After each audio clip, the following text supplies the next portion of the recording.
welcome back to another episode of 90s Movie Classics. I'm Tim. And I'm Andrew. And the movie today is 1997's I Know What You Did Last Summer. This was my selection, so I'll give the brief summary before we go on to talk about our reviews of it. Starring Jennifer Love Hewitt, Sarah Michelle Gellar, Freddie Prinze Jr., Ryan Phillipe, as well as appearances by Bridgette, Wilson and Anne Heche. The story starts with 4 teens on their last day of school or shortly afterwards, all ready to go out on their adventures. They are driving home. Freddie Prinze Jr. is driving and he is sober, but Ryan Phillipe's car, it's his car and he's drunk. They hit someone on a road out near the beach. They panic. They don't tell the cops. They're worried that they're going to be found out and blamed and that they're going to think that Ryan Phillipe is driving and that he was drunk. So they ditch the body in the ocean. Cut to 1 year later. They begin to be tormented by someone who says, I know what you did last summer, being obviously a reference to everything that occurred, and horror ensues. Would that be an accurate summary? Other than the fact you disrespected Johnny Galecki by not mentioning his presence in the movie. And who is Johnny Galecki? Max. Oh, yes, of course. Okay, sorry. And Max, yes, relevantly, he was Jennifer Love Hewitt's friend, I guess, wants to be more than a friend, but he sees them after they've had the incident, is suspicious, is convinced that nothing is going on, but then plays a significant role later on. There you go. All right. Well, what was your impression of I Know What You Did Last Summer? It was not very good. Huh. There is a bit more nuance to that than the opening statement. I should hope so. But overall, it was not a particularly great movie. Wow. Well, I'm going to respectfully disagree with you. So this should be an interesting podcast. Outstanding. We've teed it up. Indeed. We've got our 3 fans yes. tell us that when we get the niggly aggro thing going, right. It's better content. Yep, exactly. So, yes, awesome. I will now proceed to say why you're wrong. Well, and my overall comment was that I thought it was pretty much as I remembered it. Really quite effective as a horror movie. Quite clever. I liked the characters, and it had some particularly awesome scenes, which I'm sure we'll get to. Yeah, actually, I'm interested to know what you didn't like about it, because it's obviously not a masterpiece, and it doesn't attempt to be. I was struggling to think of too many negatives. I just thought it was a good, quite effective horror movie with good characters, and I really liked it. So I think our overall feedback is of a similar wavelength. Mm-hmm. It's just at different levels, right? I think. Mm-hmm. This will become clear. Okay. So what did you like about it? What did you particularly like about it? I watched it on SBS On Demand. How did you watch it? One of the streaming channels. I only asked because it gave me because it gave me a real 90s vibe, because I actually had ads every 20 minutes. Oh. So yeah, I really felt like I was in the 90s, watching it on TV, watching it live. Maybe that got me in the mood. Let's start by the fact that it's a horror movie that I thought the horror scenes were extremely effective. It was a genuinely scary baddie, I thought. I mean, the hook, come on, the hook is just a scary device. So you're saying that it's the 6th character? Yeah, exactly. Somewhat like the City of New York is the 5th character in Sex and the City. Exactly. The hook is the extra character. Correct. I get you. Yep. I thought the twist was good in the sense that I didn't remember it, like I said in last week's podcast. I didn't remember what the twist was, and I still didn't remember it right up until it actually happened. I had a vague recollection of what it wasn't, but I couldn't actually remember what it was. And I thought it hit about the right balance in the sense that it wasn't completely predictable, but also it wasn't so outrageous that you just go, oh, come on, how could we have possibly got that? And I thought the baddie was good. Eventually, it was quite a difficult one for the baddie, because obviously, and these are massive spoilers coming up, but we hadn't seen the baddie before. Which is always a tricky one in one of these movies, which is why it's so often the twist is that it's someone we already know, because it was a bit weird. Suddenly in the big finale, we've got an actor who we've never even seen before in the movie. But I thought he did a pretty good job, and I thought the final boat scene was really exciting. Have some negatives about the very, very end, but we'll get to that. So yeah, overall, I thought it was a scary, fun, well-made movie. Where have I gone wrong? I support the concept that the horror scenes were reasonably effective. Mm-hmm. So as a horror movie, it was decent. I think there was a couple of scenes, and that the headliner being the Sarah Michelle Gellar death scene, Yeah. which were very good. A lot of the rest were fine. Not unremarkable, but competent, reasonably well done. I agree that when the killer was in the full get-up, in the full fisherman's outfit, Yeah. he was a scary, intimidating picture. That was quite an effective get-up. Yeah. Yeah, less so once we actually met him and saw him, I thought. Okay, I suppose so, yeah. I have some other stuff, but big picture, that would be probably the positives. All right. Well, maybe let's go into our specific positives. Okay. I thought the decision at the start, and the thing that makes the whole movie, the decision to not go to the police and keep it all secret, those things can often be ridiculous. You know, those moments where you just go, come on, as if anyone would actually make that decision. I thought they did it pretty well. I thought it was believable, sort of. Your expression suggests you maybe disagree. We'll be discussing that one later in the bad parts of the movie. Right, okay. Well, look, I remember watching it thinking, oh, how are they going to explain this? And right, at the time I was thinking, look, maybe.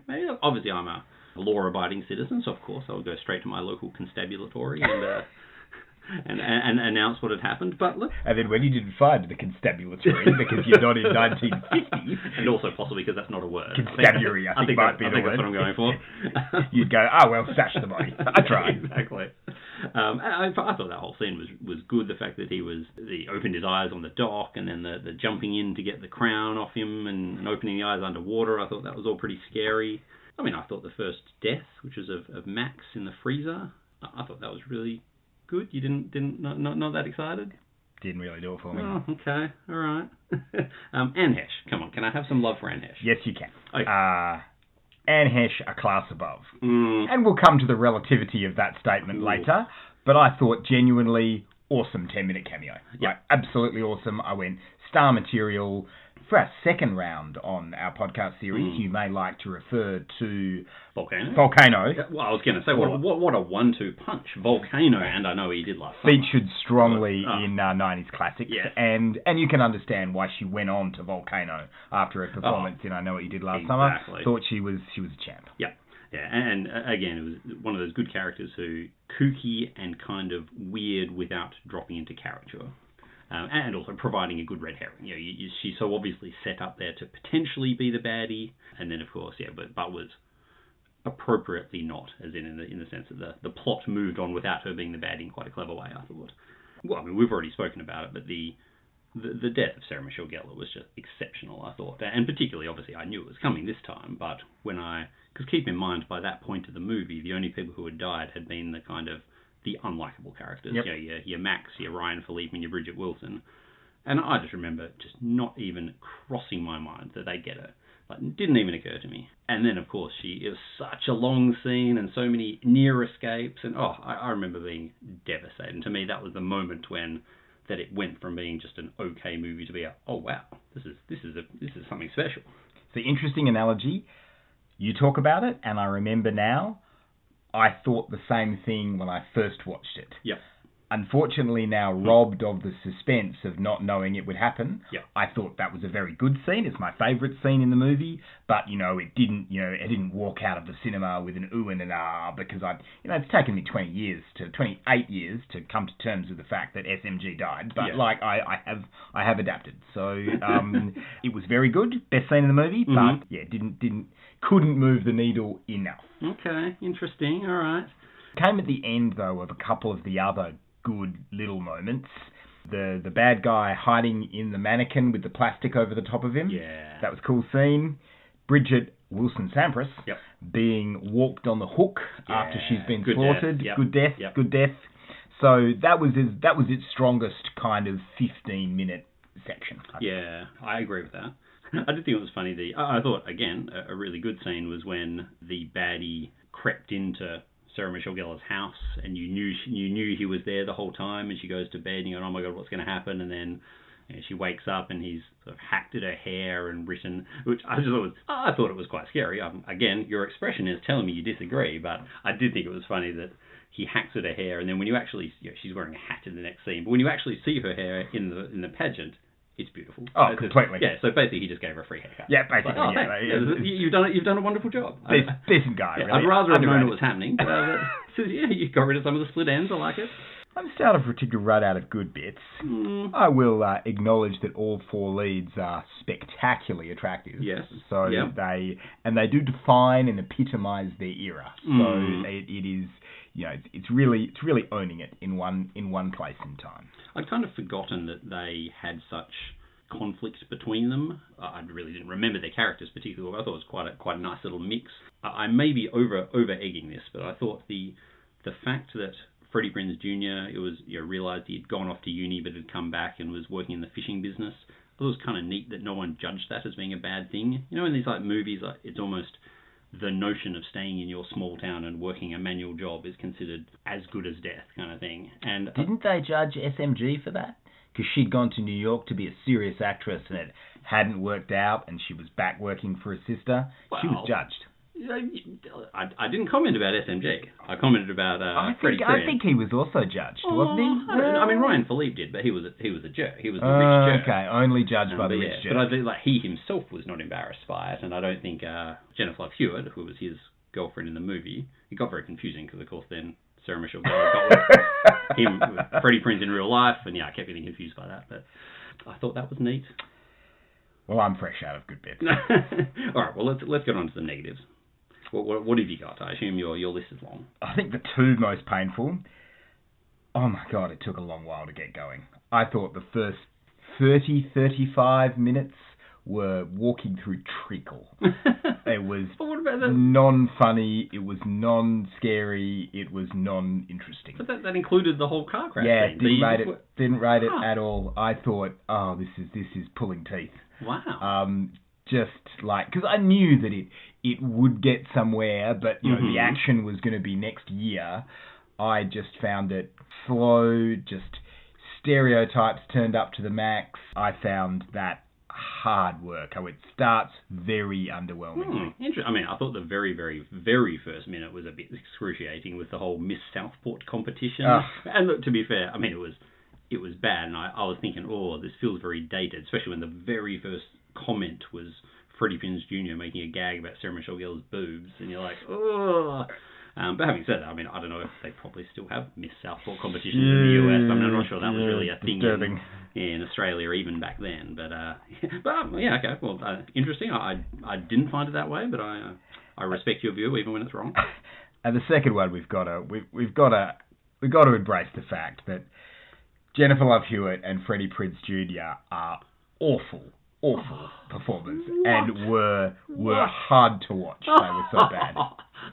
That is harsh. Come on. Look, Freddie Prinze particularly was. Oh my God! Wash your mouth out there. And Jennifer Love Hewitt was not much better. Wow. I mean, I loved the Freddie Prinze Jr. Loved him, absolute hero. Jennifer Love Hewitt I thought was my least favourite character, but I didn't think that was her fault as an actor. She runs and screams a lot. Let's run some more. I wonder why they're getting her to do that. Let's scream. Let's scream again. Let's scream again. Well, I mean, she did have a terrible fringe, I'll say that. It was a bad haircut. So basically, while we were relying on the actors to carry the emotional weight of the movie, it was hurtful to me. Once they started getting slaughtered, it became reasonable. Wow, all right. I definitely did not feel that strongly at all. I mean, they're not going to be winning any Oscars, but I thought they performed the role that I mean, Freddie Prinze Jr.'s job was to be a likable goofball. He wasn't likable in any way, shape, or form. I loved him. I thought SMG, after the painful start in the first. Once she came back a year later, I thought she was quite good. And the rich ability that we know from Buffy came through. Exactly. But the first 10 minutes was pretty painful. Because I was checking what the timeline exactly was with her. I think the concept was when she was filming this, she was a nobody. But in the meantime, Buffy had started and she'd become a somebody. So I was trying to remember that. When... sounds a bit stalkerish. When we first saw her on stage, was that the first moment I'd ever seen Sarah Michelle Gellar? Or I have a vague feeling that we had seen 4 Buffy episodes or something like that. It had just begun. I think it's something like that, and so based on my careful research, which mostly involved ChatGPT and IMDb, obviously, I think the concept was it was the first time we'd seen Ryan Phillipe or Freddie Prinze Jr. in any meaningful way. Right. Jennifer Love Hewitt was by far the star, because she'd, of course, was still in Party of Five. Growing up on Party of Five. Exactly, yep. And then Sarah Michelle Gellar wasn't necessarily expected to be anyone at the time, but then, we'd seen a few months of Buffy by that stage, I believe. Always easy to say in hindsight, but I thought you could tell she was a cut above. Yes. I guess Bridgette Wilson was probably a reasonable sized star at the time, because she was in Mortal Kombat. She'd been in Billy Madison and Mortal Kombat. And so I must admit, I thought, Bridgette, I don't remember her in the movie, and then just realised she was a very small, quite unlikable character, who admittedly had a good death, but that was about all that was going for her. So she offered. Felt she deserved a bit more from that. We got a comment on Freddie Prinze Jr.'s truly ridiculous hair. Spike job, gelled up, like that was something else. Yeah, okay, yeah. Speaking of hair, the concept of SMG's hair being messed with. Yep. So we're to believe that her hair was cut while she was falling asleep on the pillow. Yes. And when she lifted her head, it left hair behind on the pillow. I struggled with that. How would that one work? I mean, she must have been a deep sleeper, I have to admit. Similarly to when Ryan Phillipe get killed and there was no evidence on the ground whatsoever. Yes. There was a little drip on a pillar. Yeah. But the cop comes up, they have a look around. Yeah. Yep, struggled with that. And some of the decisions were pretty stupid. I mean, considering that the whole point was to keep themselves as distant as possible from these events.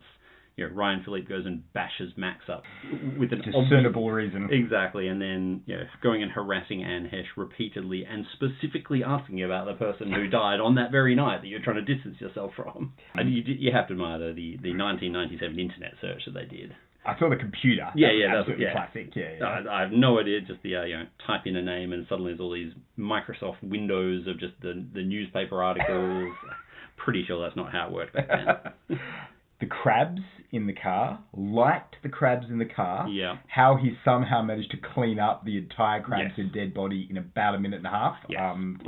Without even any sort of smell left behind or anything. Nothing. Yeah, that was a bit odd. Ryan Phillipe playing a quarterback, about 50 kilos too light and a bit too short, buddy. Yes.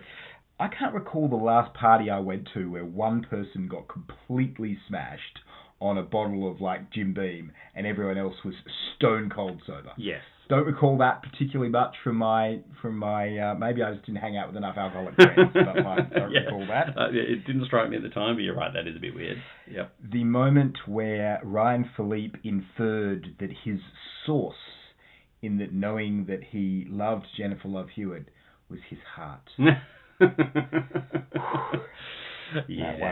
one was difficult. The iconic scene, what my partner called out as the one thing she remembered, the Jennifer Love Hewitt doing the, "What are you waiting for? Yes. Huh?" Yep. Iconic? Yep. But not any good. No. I was trying to remember why that was iconic. Was it in the previews? It must have been. I presume so, yeah. Because it wasn't a particularly amazing part of the movie. Had I not recalled it being so iconic, I would have, as you say, thought, what's the deal with that? And I will finish with possibly one of the worst endings in history. The "No one gets me the way you do. I understand your pain." Those were the actual lines, because I rewinded it. I rewound, as you do in the 90s. Indeed. I streamed backwards. That's not quite what you do either. You know what I mean. Yep. And that is exactly what they said. Yeah, no, that was not good. And when in fact, interesting that I was going to go to the part that I remember in hindsight not liking at the time, and again really didn't like is the very, very end, like the coda in the bathroom scene. Point one. I mean, they know the guy is probably not dead. I mean, completely. Yeah. So hand cut off, falls into the ocean. Exactly. That doesn't kill you. Yeah. So they know that, and it's July 4 again, and they haven't even thought, hey, I wonder if he's going to do this again. He's got this thing about July 4, so she's completely chilled. But anyway, that's fine. But then the fact that, it ends with him, if it had ended with the creepy words written on the wall, I can't remember what it is, I still remember or whatever, I could have lived with that. But then it ends with him actually smashing through the glass and attacking him. Because I was thinking, oh wait, do we have a whole other action scene? Because that would have been alright. But it's like, oh, so is she dead? Like, is that the end of the movie? Or like, well, you can't just stop there. And so I actually, just to refresh my memory, went and watched the first 10 minutes of number 2. And it just doesn't acknowledge the existence of that scene. Pretends it didn't happen, implicitly suggests it was a dream sequence. Right. So just absolutely lame. Just one of those. I mean, obviously every horror movie has to have a scene at the end where it implies it's all not over. But just having an actual attack like that just breaks the rules and it doesn't work. And I was against it. So not a fan. So on that note, the Kevin Williamson was the big name. Yep. And look, huge Dawson's Creek fan back in the day. Like the witty 90s repartee carried over brilliantly into Scream. I saw nothing special at all. There was nothing wrong with it. There was just nothing clever, I thought, in terms of dialogue, script. I mean, look, I slightly disagree with you in the sense that I think it's one of these things that you don't necessarily realise that it was a little bit clever than others until you realise that there was 20 attempts to rip this movie off. Yeah, all of which were terrible, including the second one, for example, that was not written by Kevin Williamson, I think.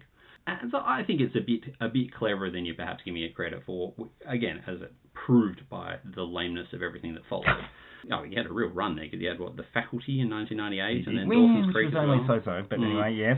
I mean, interesting, because we mentioned Jim Gillespie, and I went back and did a bit more research. I was thinking, surely this was, by any accounts, a successful movie. It's worth going through his movie. This is not a guy who disappeared to TV. So his only movies were, so this was 1997. His next movie was Detox, D-Tox, in 2002, with Sylvester Stallone, which I have zero memory of, even in hindsight. It's 18% on the tomato meter. Venom, that I mentioned last time, 2005, which is not related to the Tom Hardy Venom movies, 13% on tomato meter. And then Takedown in 2016, with the alternate title Billionaire Ransom, 20% on tomato meter. I did read something that said him and Freddie Prinze Jr. didn't get on, because you will be shocked to hear that he didn't think Freddie Prinze Jr. was any good. So obviously had absolutely no taste and deserved to be kicked out of Hollywood, which is clearly what happened. Yeah, well, anyway, sort of Prinze kind of got kicked out of Hollywood as well. Anyway, that's about all I had to say. I think that's all I've got. How would it stack up? I mean, I guess we can... Well, I haven't actually seen the one that was in the cinema. Have you seen the most recent one? No. So we have a direct way of determining how it would stack up. And from what I gather, I haven't seen it, but it's supposed to be not all that good or a bit forgettable, I think. That type of movie is still being made. Yeah. I mean, we didn't have to cover any... The guy was a himbo. There wasn't any particular social faux pas. They were stupid teenagers. Yep. Stupid teenagers still exist. So yes, I guess so. No particular reason why not. The US small town kind of vibe seems to still be a rich vein for Hollywood. So. Yeah. No, agreed. Yeah, exactly. Some obvious 90s things, but really easily rectified to bring it in line with 2025. Would you watch it again? I'll give it another go in another decade or something, but I don't think it's going back on high rotation. Like, I don't know, maybe I was a little tired. Maybe my expectations were a bit high. After I talked it up so much in the preview, you were expecting Schindler's List. I was pretty excited. I mean, it really was. But like Schindler's List.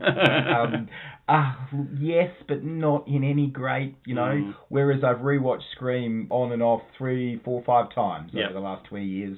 I can't see this one going on high rotation. Interesting. Yeah. I mean, look, I probably will be a while until I watch it start to finish. I could probably put on the SMG scene a few times and come home late at night, watch something to past 10 minutes.